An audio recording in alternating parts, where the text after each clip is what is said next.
I know I've been a 180 RPM William recently. I know every 180 under the sun, your boy's going to do a video on it. But I've just had to do a video on this one because this roll on this nature of the beast is just super. It is really, really good.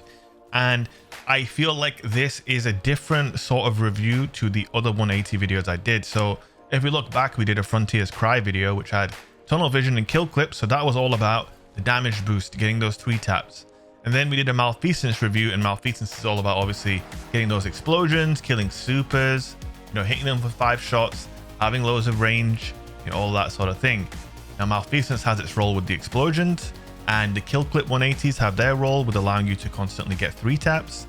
The nature of the beast doesn't come with any damage perks, or at least my role doesn't come with any damage perks. Ooh, he is crouching on my body. Would you look at that? The role I have, it's not about getting 3 taps, it's pure 4 taps. Unless I have Weapons of Light or I'm charged with Light at some point in the gameplay, then I will be 3 tapping. But for the majority of the gameplay, you're going to be seeing me hit 61 to the head and I believe 41 to the body. Listen, rebags are being delivered, that's all I'm saying. Teabag me, I'm going to teabag you back, my friends. Frontier justice, you know what I'm saying? That's a little pun for you guys. Don't forget to smash a like, leave a comment and subscribe, my friends, if you enjoy the content. We do me a huge favor. I know that the format of today's video is somewhat different. There's no fancy intro. We're getting right into it here, and yeah, we are doing some squats right now. You got to work out those glutes and those hammies, chat. You don't want to pull your hammy. That's not very nice. That's not very nice at all. So yeah, this is a pure consistency roll, and at the end of this game of Rumble, we are going to take a look at the roll. I know you're curious. If you are smart though, and you know what the best roll is, pause the video right now. Let me know what the roll is on this gun. And if you're right, I'll give you a big red juicy heart. Now what's better than a big juicy heart from your boy? Now then, let's actually take a look at what we have here on the roll. And we have accurized rounds, we have quick draw, and we have rangefinder. This is a super roll, a consistency roll. We've got quick draw for the handling. We've got a targeting adjuster there, but really you could go backup mag and that bumps you all the way up to 17, which really that's what you should be doing in the gameplay. I think I forgot to do that. Now the reason I say that is because this isn't a kill clip gun. You don't need to be reloading this for any reason after getting a kill, so you should rock backup mag on this thing. I had targeting adjuster. I honestly shouldn't have had it. You don't need targeting adjuster for this gun. It's just so easy to use. Holy moly. Oh yeah, quick thing I need to clarify as well. Don't put a full auto retrofit mod on this weapon unless you're doing that for accessibility reasons. I strongly recommend not to use a full auto retrofit on any hand cannon, even if it's fast firing like a 180. You want to be in control of the cadence. And what does that mean? That means, how often you pull the trigger, when you pull the trigger, why you're pulling the trigger. These things are important and you want to be in control of that when you're using a hand cannon. So yeah, do not use full auto. You kind of want to get a feel for every shot when you use a hand cannon. Just a little tip for you guys. But yeah, if you look in the gameplay, this gun, it's very good, and this convinces me that 180s are better than a lot of people think, especially this roll with it having accurized rounds and rangefinder. My roll with 50 range and rangefinder starts to have fall off at around 32 meters, almost 33 meters. Now obviously that's the fall off for the 2 head 2 body kill. You've got to keep in mind this gun can actually 4 tap you to the head from further out than 32 meters, because obviously you only need to hit 50 per crit in order to 4 tap someone with 4 headshots, right? So the actual range on this gun is way higher than you'd think, and with it being so stable, you're able to hit those 4 crits. So you might see a guy at like 35 36 meters and you're going to be critting him for like 50. That was a good example right there. I was hitting 40 to the head, my final one hit 60. You can really chip people's health down very quickly with this gun.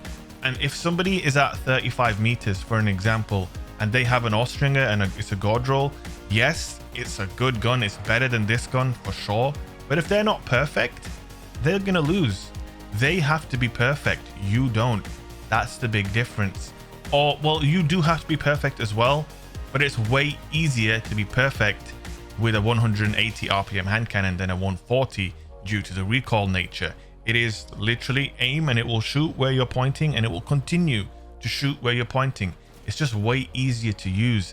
That ease of use allows you to focus on other elements of your game, whilst the other guy is concentrating on hitting his landing his flick with his hand cannon shot, and he's using his cover and dipping in and out. He's got to focus on those things.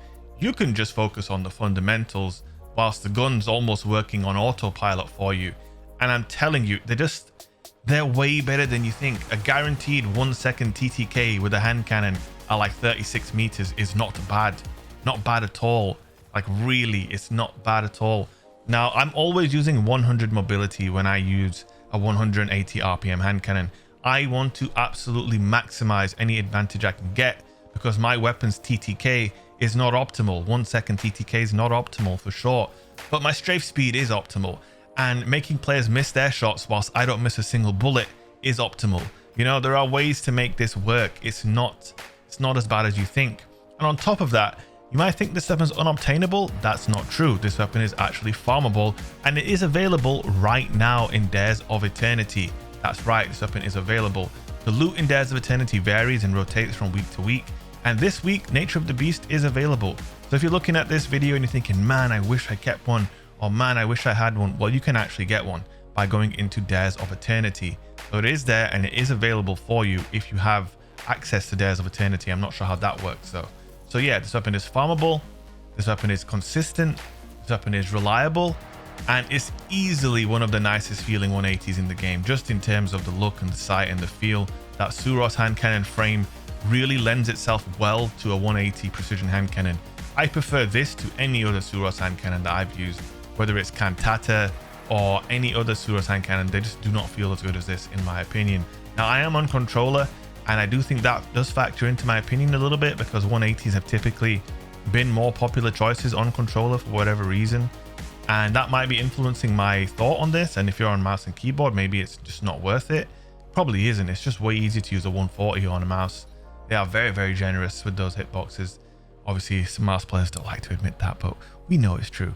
So yeah, obviously your input does kind of influence your choice. If you are a controller call-in like me, do not dismiss this gun. Look at it with Weapons of Light. Oh my lord, they don't stand a chance, my friends. Well, they do, but you know what I'm saying. Anyway, guys, that is all we've got for today in this video. I'm now going live on my Twitch channel, twitch.tv/shake. If you want more from me, come over to the stream, twitch.tv/shake. I'd love to see you there. Let's get into some action over there. Much love, hope you enjoyed the video, and I will see you in the next one. Peace out.